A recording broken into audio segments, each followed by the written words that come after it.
19 मार्च को बदायूं में कुछ ऐसा हुआ जिसने पूरे देश को हिलाकर रख दिया। पुलिस रिपोर्ट के मुताबिक बदायूं के बाबा कॉलोनी में सैलून चलाने वाले ये दोनों भाई 7 साल से उसी मोहल्ले में सैलून चला रहे थे। विनोद सिंह की पत्नी संगीता भी अपने घर के 2 कमरों में पार्लर चलाती थी। साजिद और जावेद इस परिवार को काफी वक्त से जानते थे। दोनों के इस परिवार से संबंध भी इतने अच्छे थे कि वो कभी भी चाय पीने के लिए उनके घर आते जाते थे। यहाँ तक कि जिन 2 बच्चों का उन्होंने मर्डर किया है वो उनके साथ साथ फोटो खिंचवाकर सोशल मीडिया पर भी डालते थे। 19 मार्च को साजिद विनोद के घर आता है और विनोद सिंह की पत्नी से यानी संगीता से वो कहता है कि मेरी बीवी प्रेग्नेंट है, मेरे पास सिर्फ 500 रुपए हैं, मुझे 5,000 रुपए चाहिए। संगीता अपने हस्बैंड विनोद से बात करके उन्हें 5,000 रुपए दे देती है। उसके बाद वो चाय बनाने किचन में चली जाती है। इसी दौरान साजिद ऊपर पार्लर वाले कमरे में पहुंच जाता है। ऊपर पहुंचकर वह बड़े बेटे आयुष से कहता है कि मेरे पे पानी की बोतल ले आओ। आयुष पानी लेकर ऊपर पहुंचता है और साजिद उस पर जानवर काटने वाले चाकू से हमला कर देता है। भाई के चीखने की आवाज सुनकर 7 साल का हनी ऊपर आता है तो साजिद उस पर भी हमला बोल देता है। दोनों भाइयों की चीख सुनकर तीसरा भाई पीयूष ऊपर आता है। दोनों भाइयों को खून में लथपथ देखकर वह शोर मचाने लगता है। बेटे की शोर मचाने की आवाज सुनकर माँ संगीता भी ऊपर आती है तो साजिद पीयूष और संगीता पर भी हमला करने की कोशिश करता है। जिस दौरान साजिद अंदर बच्चों को मार रहा था उसी वक्त उसका भाई जावेद हाथ में चाकू लेकर घर के बाहर खड़ा होकर लोगों को अंदर आने से रोक रहा था। दोनों भाई जब भागने लगते हैं तो बाहर खड़े लोगों ने उन्हें रोकने की कोशिश की, मगर उनके हाथ में हथियार होने की वजह से भीड़ पीछे हट गई। वारदात के कुछ देर बाद ही यूपी पुलिस ने साजिद का एनकाउंटर कर दिया। जब से ये खबर सामने आई है लोगों का कलेजा कांप उठा है। लोग इस बात पर हैरान हैं कि जो बच्चे साजिद और जावेद को चाचा कहते थे उन्हीं मासूम बच्चों को इन लोगों ने क्यों मार दिया। जो माँ उनके लिए पैसे देकर मदद करने तक को तैयार हो गई, उन लोगों ने उसी माँ के बच्चों को बिना वजह क्यों छीन लिया। तो फिर उसने लेके तो बोला भाभी कुछ काम से आए। हमने बोल बेटा क्या है, बोला मुझे 5,000 रुपए की जरूरत है। तो हमने तुरंत ही अपने हस्बैंड को फोन किया। हमने कहा ऐसे ऐसे है, वो जावेद और वो दोनों आके पैसे मांग रहे हैं। तो बोले कोई बात नहीं। उसे अब तक समझ नहीं आ रहा कि साजिद और जावेद ने ऐसा उसके बच्चों के साथ क्यों किया। क्या होता आपके साथ, आपके भाइयों के साथ कौन आया था? वो जो सैलून वाले भैया थे वो लोग आए थे। तभी ऊपर मैंने छोटे बड़े वाले भाई को ऊपर ले गए, फिर पता नहीं क्यों मारा, फिर मुझे भी मारने लगा। मैंने उनका चाकू। कुछ लोगों का कहना है कि बच्चों के पिता विनोद से कुछ झगड़ा था, मगर कैसा भी झगड़ा सही, कुछ भी बात क्यों ना हो, कोई इतना बेरहम कैसे हो सकता है।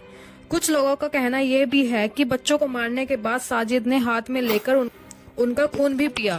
सर ये भी बताया जा रहा है कि कुछ बच्चों का तांत्रिक विद्या भी करता था, ये कुछ खून पी रहा था बच्चों का। ये अब जांच के विषय है। जो बता रहे हैं कि वो तांत्रिक विद्या करता था, क्या करता था, उसकी जांच की जाएगी और जो तथ्य वो सामने। झगड़े वाली बात में इसलिए भी ज्यादा दम नहीं लगता क्योंकि अगर सच में झगड़ा इतना बड़ा होता तो क्या विनोद या संगीता साजिद और जावेद को अपने घर में घुसने देते। अगर लड़ाई इतनी ज्यादा थी तो क्या संगीता साजिद को बीवी के लिए पैसे दे देती। अगर सच में कोई लड़ाई होती तो क्या साजिद उनके घर की दूसरी मंजिल पर पार्लर में चला जाता था। अब इस बात से ये भी लगता है कि साजिद और जावेद का इस कोई भी बड़ा झगड़ा नहीं था। अब बात वहीं आ जाती है कि कैसे कोई नॉर्मल इंसान मासूम बच्चों का मर्डर कैसे कर सकता है।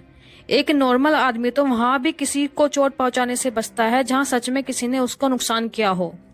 ये किसी गुस्से का मामला भी नहीं है। इसके पीछे तो ऐसी सोच दिखती है जिसमें बच्चों को मारने वाले को यह लग ही नहीं रहा कि वह क्राइम कर रहा है। शायद अपने हिसाब से वह कोई नेक काम कर रहा है, क्योंकि जब किसी को अपने क्राइम में भी नेक काम दिखने लगे, पुण्य दिखने, तो सोचो उसकी सोच कितनी जहरीली और खतरनाक है। और ऐसा नहीं है, इस सोच की वजह से होने वाला ये पहला क्राइम है। आपको याद होगा 1.5 साल पहले ऐसे ही सोच के चलते उदयपुर में कन्हैया लाल नाम के गरीब टेलर की हत्या कर दी गई थी। उस केस में भी लाल का क्या कसूर था। उसके बेटे ने गलती से कुछ नुपुर शर्मा को सपोर्ट करते हुए व्हाट्सएप ग्रुप में मैसेज कर दिया था। उसके बाद 2 जिहादी कपड़ा सिलाने उसकी दुकान पर जाते हैं। उस बेचारे टेलर को रत्ती पर अंदाजा नहीं था कि जिन लोगों को वो कस्टमर समझकर बात कर रहा है वो उसका मर्डर करने आए हैं। नाप लेते समय ही उन लोगों ने कन्हैया लाल को मर्डर कर दिया। इतना ही नहीं, उन लोगों ने कन्हैया का वीडियो बनाया और उसे सोशल मीडिया पर वायरल भी किया। और जिस तरह से मर्डर से पहले भी उन्होंने हंसते हुए वीडियो बनाए थे, उससे भी दोनों यही मैसेज देना चाह रहे थे कि मानो कोई नेक काम करने जा रहे हों। इसी तरह 18 अक्टूबर 2019 को लखनऊ के नाका हिंडोला ऑफिस में हिंदू समाज पार्टी के अध्यक्ष कमलेश तिवारी की भी आर्क और मोहिउद्दीन ने गला काटकर हत्या कर दी थी। उस वक्त ये दोनों भगवा कुर्ता पहनकर मिठाई के डिब्बे में चाकू और पिस्टल छुपाकर ले गए। वहां पहुंचकर उन्होंने कमलेश तिवारी के गले में ताबड़तोड़ 15 से 20 बार वार कर दिए। इसके बाद वे लोग गोली मारकर वहां से भाग गए। कमलेश तिवारी पर आरोप था कि उन्होंने पैगंबर मोहम्मद को लेकर कंट्रोवर्शियल स्टेटमेंट दिया था, जिसके लिए नेशनल सिक्योरिटी एक्ट के तहत उन पर केस भी हुआ था और वो जेल भी गए थे। मगर उस बयान के बाद भी कुछ लोगों ने उनके मर्डर की बात की थी। मर्डर करने से कुछ वक्त पहले से अशफाक और मोहिउद्दीन दोनों पहचान बदलकर कमलेश तिवारी से संपर्क में थे। 18 अक्टूबर को कमलेश तिवारी ने इन दोनों को जब मिलने अपने ऑफिस बुलाया तो इन्होंने धोखे से उनकी हत्या कर दी। और ये कोई दो चार नहीं, बल्कि हम आपको यहाँ ऐसे दर्जनों केस बता सकते हैं जहाँ मर्डर करने के पीछे एक वक्त की धार्मिक वजह थी। ज्यादा पीछे क्या जाना, कुछ दिन पहले बेंगलुरु में एक दुकानदार को उन लोगों ने इसलिए पीट दिया क्योंकि उनके हिसाब से वह अजान के टाइम पर जानबूझकर हनुमान चालीसा बजा रहा था। ये देखकर बड़ी हैरानी होती है।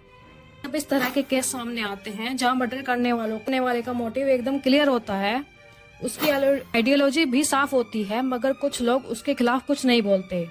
और ऐसा ना बोलने के पीछे कई रीजन है। पहली वजह तो ये है कि भले ही कन्हैया लाल की हत्या हो या कमलेश तिवारी की, पहले तो एक सेक्शन ये मानता ही नहीं कि उन हत्याओं के पीछे कोई मजहबी मकसद है, भले ही मर्डर करने वाला खुद से ये कह दे कि मैंने इसलिए ही मारा है, मगर ये लोग नहीं बोलते। दूसरा, अगर इन्हें पता भी हो कि सच में जो हुआ है वो गलत हुआ है, जैसे अभी बयू में हुआ, मगर इसके बाद भी एक सेक्शन उस पर कुछ नहीं बोलता। आमतौर पर अपनी तरफ से मामलों में तिल का ताड़ बना देने वाला यह सेक्शन, ये जो कौम है, ऐसे मामलों पर एकदम अंडरग्राउंड हो जाता है। मतलब इन्हें मासूम बच्चों का मारे जाना मंजूर है। सबटेक्स्ट इतनी इम्पोर्टेंट है कि ये चू तक नहीं करेंगे। इसके अलावा ये लोग ये एजेंडा चलाएंगे कि एक कम्युनिटी कैसे इस देश में सताई जा रही है।